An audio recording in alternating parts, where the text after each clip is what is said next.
Hey guys, welcome back to my channel. और आज हम लोग करेंगे पेपर एनालिसिस सभी स्टूडेंट्स के साथ। जितने भी यहाँ पे कोर्सेज चल रहे हैं वो सभी स्टूडेंट यहाँ पे आज हैं और एक एक करके अपना एक्सपीरियंस बताएंगे कैसे उन्होंने अपने पेपर के टाइम पढ़ा था और कहाँ से पढ़ा था। तो ये फर्स्ट स्टूडेंट है तरुण। सो गाइस, अब तरुण अपना एक्सपीरियंस बताएगा इसने कैसे कैसे अपने एंट्रेंस के लिए पढ़ा था और कहाँ से पढ़ा था। तरुण।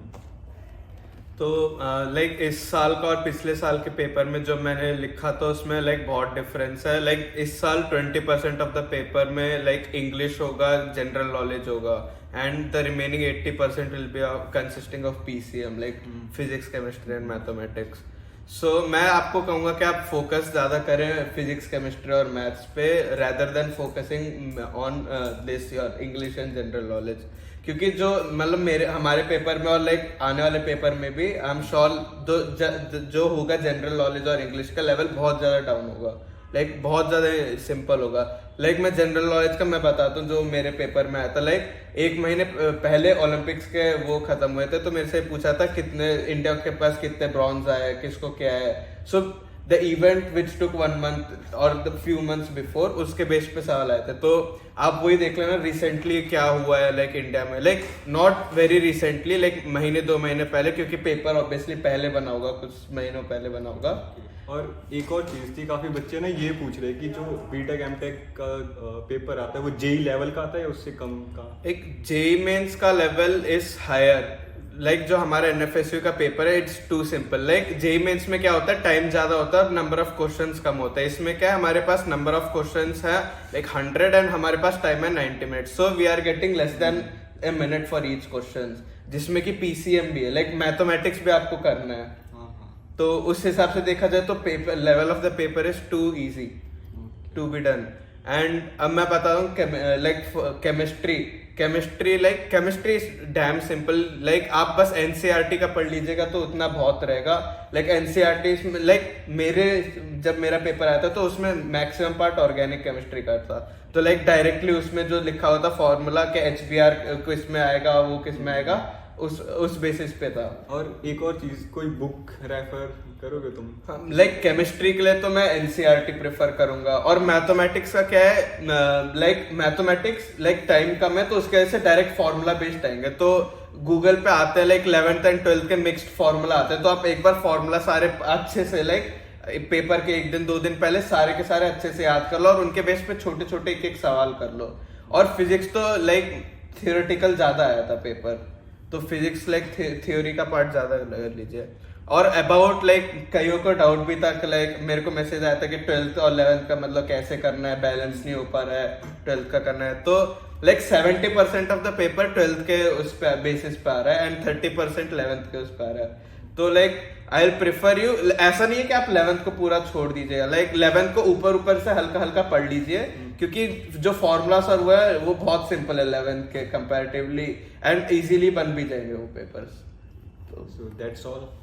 जैसे इसने बताया वैसी तैयारी करिए। 10 दिन बच्चे बहुत कम, तो अच्छे से पढ़ना।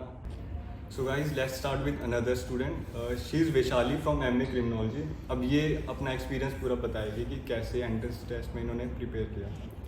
So hello guys. So I'm from MA Criminology. So the basic syllabus of MA Criminology you have to study that the first one is sociology, social psychology, and the social work related areas.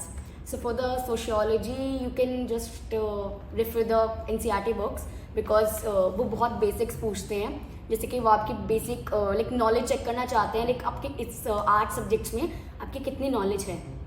So for the social psychology आपको ये opt करने से पहले just refer the psychology books like 11th and 12th standard books so that you can आप अपना basics अच्छा कर पाएँ। Then you can opt any book of social psychology and you can also refer the legal studies book like 11th and 12th because legal का कुछ आता नहीं है बट यू शुड नो कि बेसिक फंडामेंटल राइट्स क्या होते हैं, basic articles क्या होते हैं, जैसे 20, 21, 19। So you should know like all of them. And like GK के बेसिक क्वेश्चंस आते हैं, जैसे कि हमसे पूछा गया था लास्ट एग्जाम में एनसीईआरटी का full form national crime records bureau. So like basic questions आप इस हिसाब से देख सकते हैं कौन से ईयर में इस्टेब्लिश हुआ एंड कुछ चीज़ों के हेडक्वार्टर्स कहाँ हैं, तो you should know all of them. And social psychology में इतना ज़्यादा नहीं पढ़ना, just know the gist of every topic So for the social psychology, आपको इतना नहीं पढ़ना है, just know the gist of each and every like theories and all. And for the psychology, don't go that much deep into that. Just like इतना पढ़िए कि आपको हर एक theory किसने दी है और इस theory like mainly कहती क्या है. You just have to study that part only. And for the like criminology part, you should know where it from, like where that word from derived from, like crimino plus logos. So you should know the Greek and the Latin word. And like basic things, actus reus, mens rea, like and the basic theories of criminology, like who gave it and what it says. This is all you have to do. You just have to do the basic things and you'll get passed. Thank you. और कोई book आप suggest करना चाहोगे? Book, it's just that you can refer YouTube because it's have so much videos on that. You can't get कि आपको बिल्कुल related video मिलेगा, but it's just that कि आप like relate करके पढ़ सकते हैं. एग्जैक्टली कुछ नहीं मिलता कि आपको एक ही टॉपिक से कुछ भी मिल जाएगा. आप अलग अलग वीडियोस देखकर अपना मटेरियल कलेक्ट कर सकते हैं and then you can study very well. Okay, thank you Vishali for coming. Hello. तो गाइस, अब हमारे पास है सेकंड स्टूडेंट. ये है बीएससी एमएससी इंटीग्रेटेड 5 इयर्स का फॉरेंसिक साइंस का स्टूडेंट. अब ये आपको बताएगा कि क्या क्या पढ़ना है और क्या क्या नहीं पढ़ना. पूरा पेपर एनालिसिस करके बताएगा कि इसने पिछले साल कैसा एक्सपीरियंस लिया, कैसे क्वेश्चन आए थे और कहाँ से इसने पूरा पढ़ा था. जो पेपर बेसिकली आया था वो मेनली जो मेजॉरिटी पीसीबी का सेक्शन था उस पर ज्यादा एम्फेसिस और फोकस था. बायोलॉजी के लिए एनसीईआरटी जो कि बाइबल है. अगर आप नीट वगैरह किसी भी एंट्रेंस की तैयारी कर रहे तो एनसीईआरटी पढ़ ही रहे होंगे तो एनसीईआरटी पे फोकस करिएगा क्योंकि एनसीईआरटी के डायरेक्ट लाइन्स आई थी फिल इन द ब्लैंक्स वगैरह ऐसे करके क्वेश्चन में. प्लस एक और पॉइंट, क्योंकि नेगेटिव मार्किंग नहीं तो ट्राई करिएगा सारे क्वेश्चंस अटेम्प्ट करने के लिए. अगर आपको एक या दो ऑप्शन भी एलिमिनेट हो जा रहे हैं या नहीं भी आ रहा है तो भी अटेम्प्ट करने की चांस करिएगा. इससे क्या आपके मार्क्स इंक्रीज होने की प्रोबेबिलिटी बढ़ जाएगी. जो कई स्टूडेंट्स मतलब टेंशन में नहीं करते हैं नेगेटिव मार्किंग सोच के. तो बायोलॉजी के लिए NCERT mother of all books, उसी पे पूरा फोकस करिएगा. केमिस्ट्री के लिए भी एनसीईआरटी, ऑर्गेनिक और पे फोकस करिएगा. फिजिकल में सिंपल जो न्यूमेरिकल्स नहीं होते जो कि मतलब जल्दी हो जाए, कोई बहुत लेंदी न्यूमेरिकल्स पे मत करिएगा, सिंपल न्यूमेरिकल्स पे फोकस. और इनऑर्गेनिक में भी पीरियोडिक टेबल वगैरह सिंपल, कोई मतलब ज्यादा डीप क्वेश्चन नहीं, जो इजी क्वेश्चन हो. बेसिक आपके उनको एप्टीट्यूड चेक करना, आपको बेसिक कितनी नॉलेज है किसी सब्जेक्ट में, आपके बेसिक कॉन्सेप्ट कितने क्लियर.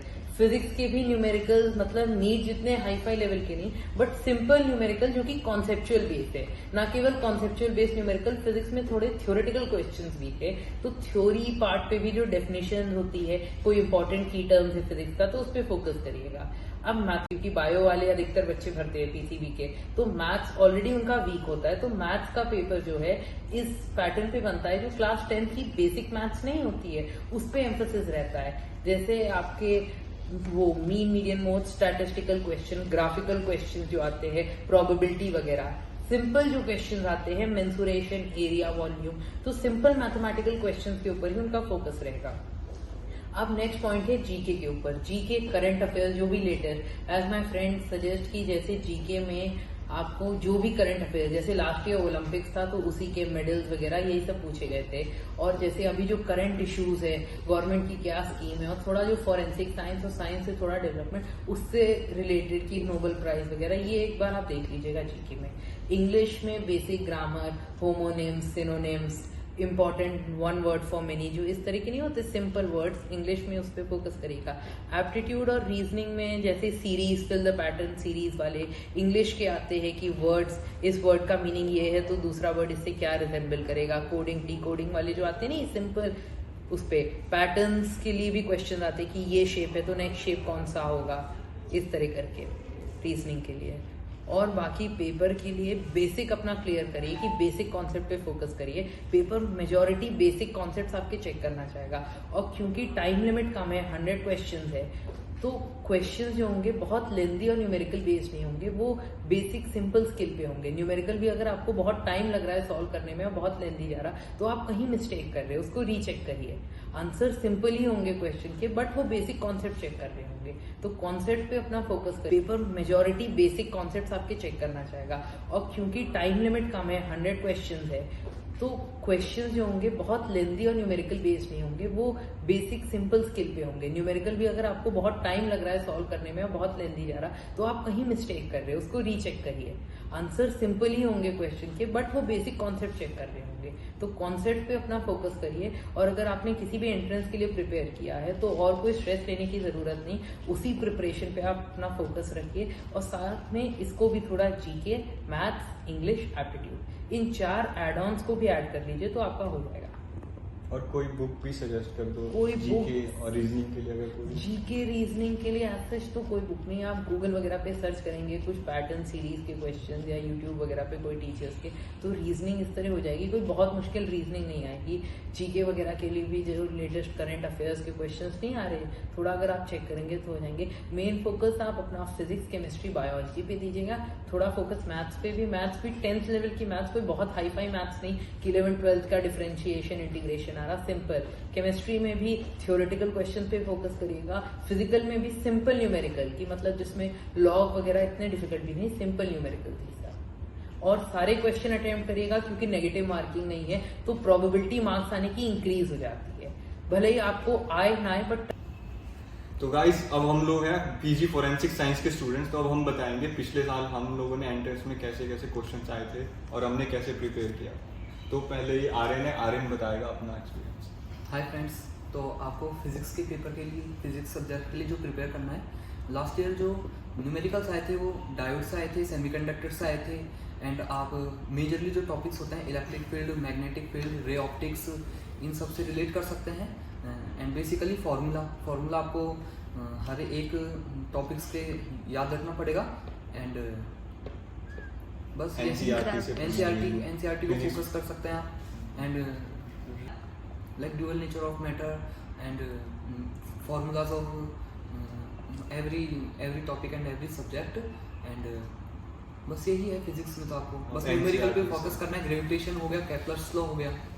और केमिस्ट्री में सबसे ज़्यादा पार्ट आया था ऑर्गेनिक केमिस्ट्री से, और उसमें तुम इलेक्ट्रोकेमिस्ट्री जरूर करना, उससे क्वेश्चंस काफ़ी ज़्यादा आते हैं। और ऑर्गेनिक केमिस्ट्री की सारी रिएक्शंस आई थी, मोस्टली उससे पेपर था केमिस्ट्री। और बायोलॉजी में सबसे ज़्यादा पार्ट जो था वो जेनेटिक्स से था, और सेल बायोलॉजी, इन दो में से सबसे ज़्यादा क्वेश्चंस आए थे। और फोरेंसिक्स में तो बेसिक फोरेंसिक साइंस सभी आएगा, और उसका तो मटेरियल मैंने बताया, अगर किसी को चाहिए तो फोरेंसिक्स का ले भी सकता है। तो ठीक है, ये था, अच्छे से पढ़ना यार सभी, और गुड लक।